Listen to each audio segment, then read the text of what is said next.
Hola, vamos a ver una segunda parte de estequiometría, en donde vamos a trabajar sobre lo que significa el rendimiento de una reacción y vamos a poner algunos ejemplos en donde vamos a trabajar con gases ideales y soluciones.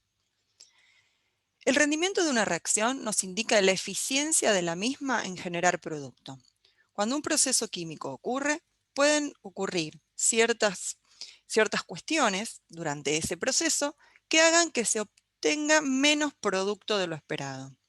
Pueden ser pérdidas mecánicas, reacciones paralelas o diversas cuestiones que hacen que finalmente obtengo en la realidad menos de lo que esperaba según la cuestión teórica, es decir, los cálculos estequiométricos. ¿Cómo podemos cuantificar ese rendimiento o eficiencia de una reacción? Podríamos comparar esa masa o cantidad obtenida experimentalmente real con la masa o cantidad obtenida o calculada teóricamente, es decir, a partir de la estequiometría, que sería lo que esperaríamos obtener si la reacción fuera 100% eficiente. Estas dos expresiones nos indican cómo calcular el porcentaje de rendimiento a partir de cantidad de producto o de masa de producto. Veamos un ejemplo. Se ponen a reaccionar 365 gramos de ácido clorhídrico con 5 moles de dióxido de manganeso. Nos dicen que se obtienen 72 gramos de agua. El proceso químico se representa con la ecuación. Cuando esa ecuación está balanceada, podemos obtener las relaciones estequiométricas a partir de leer las cantidades en proporciones y luego traducirlas a masa. En este caso tenemos que calcular el rendimiento de la reacción y la masa de cloro, que es un producto que se obtiene. Como estamos mezclando proporciones cualquiera de ambos reactivos, debemos primero determinar quién es el reactivo limitante. Elegimos uno de los reactivos, por ejemplo el dióxido de manganeso, y calculamos cuánto necesitaríamos de ácido clorhídrico para que reaccionen por completo los 5 moles de dióxido de manganeso que pusimos. Este cálculo nos dice que necesitaríamos 730 gramos de ácido clorhídrico. Sin embargo, en el enunciado nos indican que se pusieron 365 gramos, con lo cual descubrimos que el ácido clorhídrico es el reactivo limitante. Por lo tanto, si quiero saber cuánta masa de agua producto se esperaría obtener, vamos a utilizar el reactivo limitante para determinarlo. Es decir, a partir de 146 gramos de ácido clorhídrico, nos dicen las relaciones estequiométricas, se deberían obtener 36 gramos de agua. Por lo tanto, si ponemos 365, deberíamos obtener 90. Esta masa es la masa máxima que deberíamos obtener con todos los reactivos que pusimos. Es decir, si la reacción fuera 100% eficiente y no hubiera pérdidas durante el proceso. Sin embargo, se nos indica que solamente se obtuvieron 72 gramos. Por lo tanto, comparando las masas reales con las masas teóricas o calculadas estequiométricamente, observamos que el porcentaje de rendimiento es de un 80% para esta reacción. Esta falta de eficiencia va a afectar a todos los productos. Por lo tanto, si en la parte B tenemos que calcular cuánta masa de cloro, que es otro producto, se obtendrá, vamos a tener que tener en cuenta esta pérdida durante el proceso. Para eso, primero a través del reactivo limitante, calculamos cuánto esperaríamos obtener si la reacción fuera 100% eficiente, es decir, en teoría. A partir de 146 gramos, nos dice la relación estequiométrica, se deberán obtener 71 gramos de dicloro. Por lo tanto, al poner 365 gramos de ácido clorhídrico, deberíamos obtener como máximo 177,5 gramos de dicloro. Evidentemente se va a perder una parte, el 20%, ya que el rendimiento de la reacción lo hemos calculado y corresponde a un 80%. Es decir, la reacción genera productos con un 80% de eficiencia. A partir de la fórmula o con una proporción muy simple podemos calcular cuánto obtenemos en realidad, que va a ser el 80% de lo que deberíamos obtener teóricamente. En este caso es 142 gramos de dicloro. Vamos a poner ahora ejemplos donde hagamos cálculos estequiométricos con algunas complicaciones, es decir, con temas involucrados, integrados, de los que ya hemos visto. Por ejemplo, gases ideales y soluciones. Por ejemplo, veamos este ejercicio 2.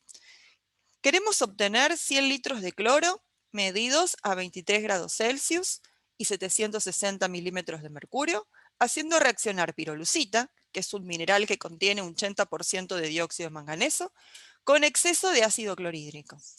El proceso está descrito por la ecuación química y arriba tenemos las proporciones teóricas. Debemos calcular la masa de pirolucita, que es el mineral necesario, y además la masa de agua formada. Entonces, para saber la masa de pirolucita necesaria, vamos a calcular cuántos moles de cloro gaseoso queremos obtener. Como el cloro es un gas, podemos pensar que se comporta como un gas ideal y aplicar la ecuación general de estado para él. Es decir, a partir de la ecuación que relaciona la presión, el volumen, la cantidad de gas y la temperatura en escala absoluta, podemos calcular cuántos moles de cloro se desean preparar. El resultado es 4,12 moles. Luego, a partir de las proporciones estequiométricas, vamos a calcular la masa de pirolucita, pero primero necesitamos calcular la masa de dióxido de manganeso, que es el reactivo puro que lo genera. Los cálculos estequiométricos nos indican que para formar un mol de cloro gaseoso necesitaríamos 87 gramos de dióxido de manganeso. Por lo tanto, si quiero preparar 4,12 moles, vamos a necesitar 358,44 gramos de dióxido de manganeso. ¿Qué ocurre? El dióxido de manganeso es el reactivo puro que es capaz de generar el cloro, pero viene contenido dentro de una sustancia que es un mineral que tiene una cierta pureza. Esa pureza nos indica qué porcentaje de reactivo puro contiene ese mineral. Despejando de lo que es el cálculo de pureza, podemos calcular la masa de mineral que lo contiene. En este caso, 448,05 gramos de pirolucita. Es decir, esa masa de mineral contiene los 358,44 gramos de dióxido de manganeso. Finalmente, si queremos saber cuánta masa de agua se forma, podemos recordar que podemos relacionar directamente los productos obtenidos, ya que tanto reactivos entre sí como productos entre sí se encuentran en proporción estequiométrica. Entonces, con el dato calculado de cuánto cloro gaseoso se espera obtener, podemos saber cuánta masa o cuánta cantidad de agua, en este caso, se obtendría al mismo tiempo. ¿Qué ocurre cuando trabajamos con cálculos estequiométricos en donde aparecen datos de soluciones? Puede ocurrir que uno de los reactivos o uno de los productos que participan en el proceso químico sea el soluto de una solución acuosa. En ese caso, podríamos llegarlo a observar como dato o incluso representado en la ecuación química correspondiente con el índice o subíndice acuoso, indicando que es el soluto de una solución. En ese caso, vamos a tener que recordar las expresiones de concentración para poder calcular y relacionar directamente el soluto, es decir, el reactivo que participa, y cuidado, no la solución. Vamos a poner un ejemplo para clarificar esto. Se ponen a reaccionar 3 gramos de zinc con 55 mililitros de una solución que es 37% masa en masa de ácido clorhídrico. Además de datos, nos dan la densidad.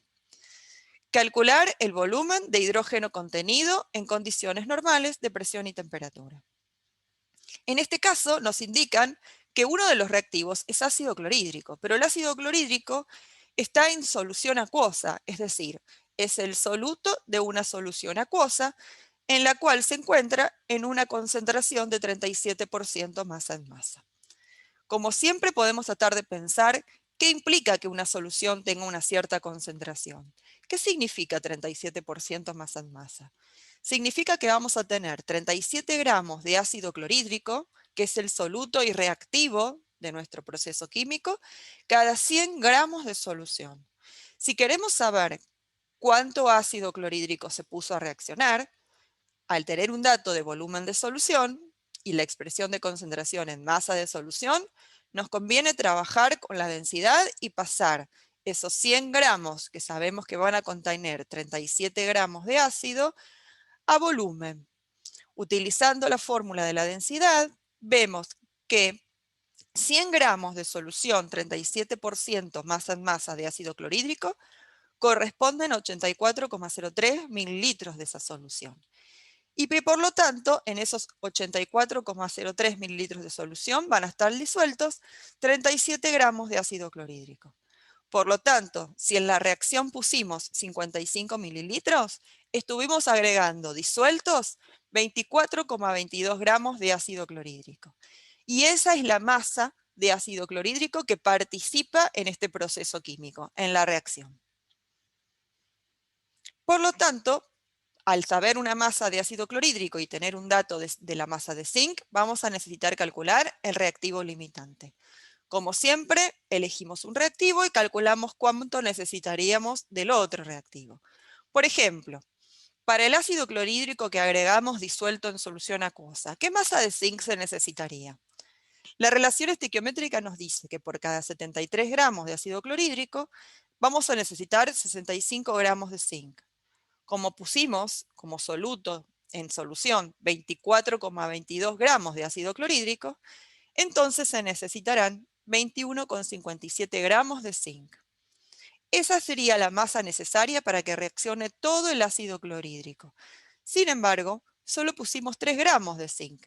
Eso nos indica que el zinc es el reactivo limitante y es el que nos va a indicar cuánto producto en realidad se formó. Es decir, el ácido clorhídrico estaba en exceso. A partir de la masa de zinc, que es el reactivo limitante, podemos calcular el hidrógeno gaseoso formado. En este caso podemos usar una relación muy interesante. Un mol de cualquier gas, si lo consideramos gas ideal, en condiciones normales de presión y temperatura, ocupa 22,4 litros. Para chequear esto, utilicen la ecuación general de estado de gases ideales y observarán que un mol de cualquier gas considerado ideal va a tener un volumen, cuando la presión es una atmósfera y la temperatura es 0 grados Celsius, de 22,4 litros. Esto nos ayuda y nos facilita en el cálculo directo de cuántos litros se obtendrán cuando tengo esas condiciones. Recuerden que es exclusivamente cuando tengo esas condiciones. Por lo tanto, si 65 gramos de zinc, me dice la relación estequiométrica, darían 1 mol de hidrógeno gaseoso, que corresponderán a 22,4 litros, siempre que lo midamos en condiciones normales de presión y temperatura. Si ponemos 3 gramos, deberíamos obtener 1,03 litros de hidrógeno gaseoso en esas condiciones de presión y temperatura.